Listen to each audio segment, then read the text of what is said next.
आपण पाहताय महाधुरळा. नमस्कार. महाधुरळा युट्यूब चॅनलमध्ये मी गुरु बाळमाळे आपल्या सर्वांचं मनापासून स्वागत करतोय. कोल्हापूर महापालिकेचा प्रचार आता अंतिम टप्प्यात आलाय. प्रभाग क्रमांक 11 मध्ये महायुतीच्या 4ही उमेदवारांचा विजयी निर्धार सभा झाली.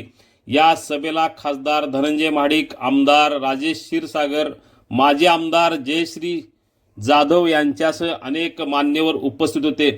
आमदार चंद्रकांत जाधव यांनी विकासाचा चेहरा कोल्हापूरला दिला आणि त्यांचाच वारसा सत्यजित जाधव हे जपत आहेत.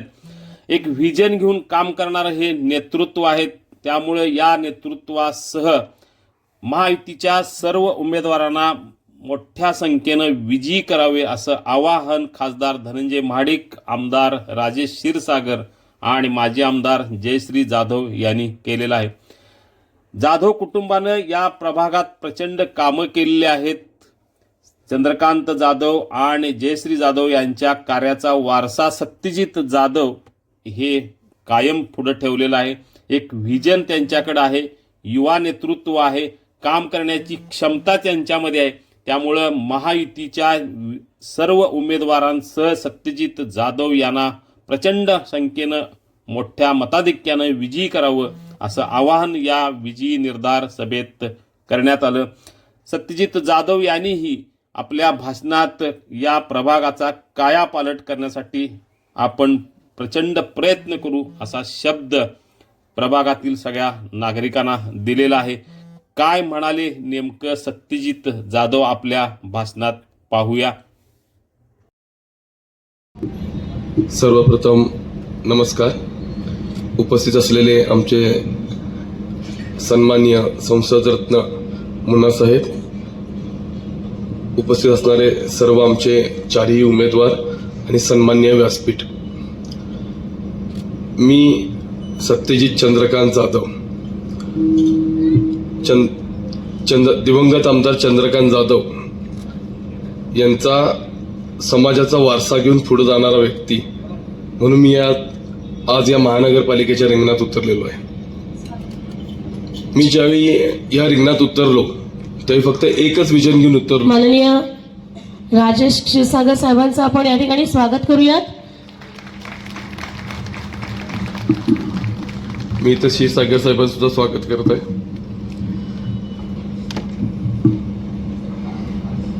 आज जे आम्ही या प्रभागात चारही उमेदवार उतरलेलो आहे, एक विजन घेऊन उतरलेलो आहे की हा प्रभाग एक चांगल्या पद्धतीनं एक स्मार्ट प्रभाग बनवायचा आहे आणि हा प्रभाग एका वेगळ्या तऱ्हेने डेव्हलप करून कोणतीही त्याच्यात कामाची न अडचण न बाधा कोणतीही न येता एक वेल मॅनेजमेंट असा प्रोग्राम राबवायचा आहे.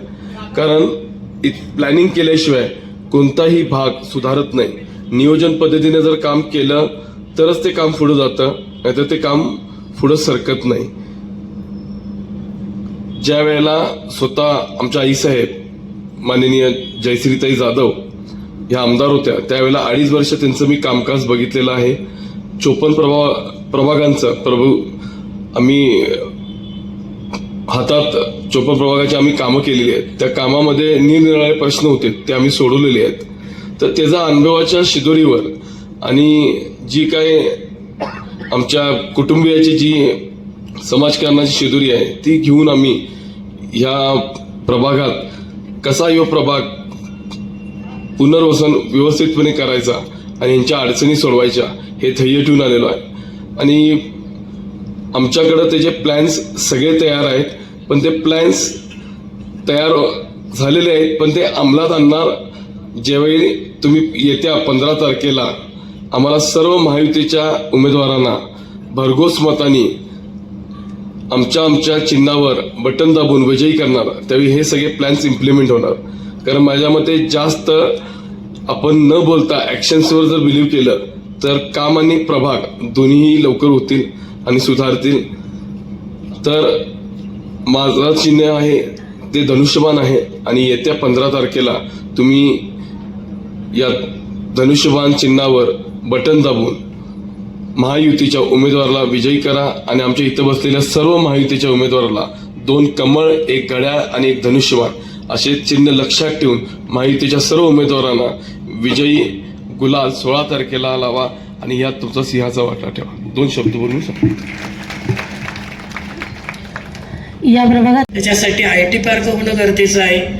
कोल्हापूरमध्ये खंडपीठ झालेलं आहे. कोल्हापूरची हद्दवाढ तर नक्कीच होणार आणि कोल्हापूर एक चांगलं पर्यटन क्षेत्र म्हणून देखील विकसित होणार. अशा वेळेला आपण सगळ्यांनी आपल्याला महायुतीच्या सरकारला निवडून देणं महत्त्वाचं आहे. कारण महायुतीच्या सरकारनं बारीक बारीक गोष्टीचा विचार करून अनेक योजना इथं आणलेल्या आहेत. आज आमच्या ज्या भगिनीचं सगळीकडे खुश दिसतात तर त्या खरोखरच आज मी सांगते की प्रत्येक महिन्याची त्यांच्या म्हणजे ह्याची वाट बघतात कधी हप्ता येईल असं. परंतु आता तुमच्यासाठी आणखीन एक लखपती योजना आणलेली आहे सरकारनं की तुम्हाला 1 लाख रुपयाचे बिनव्याजी कर्ज मिळेल आणि त्या कर्जावर तुम्ही छोटासा एखादा व्यवसाय देखील करू शकाल. म्हणजे तुम्ही स्वतः कमवू देखील शकाल असा तो पण बारीक सारीक विचार केलेला आहे. शिक्षण असेल, कोणतेही म्हणजे दवाखान्याचे काही प्रश्न असतील, या सगळ्या गोष्टीचा बारीक सारीक या सरकारनं विचार केलेला आहे. तरी आपण सगळ्यांनी मिळून येत्या 15 तारखेला कमळ, धनुष्यबाण, घड्याळ या चिन्हावर आपलं अनमोल वोट आहे मत द्यायचं आणि 15 तारखेला कुणीही गावाला जायचं नाही. 16 तारखेचा गुलाल लावायचा सगळ्यांनी आणि सगळ्यांनी महापालिकेवर झेंडा फडकवायचा हीच मी विनंती करते. आणि सर्व मी उमेदवारांना परत शुभेच्छा देते आणि सगळ्यांची अगदी मतदान द्याल अशी अपेक्षा करते आणि थांबते.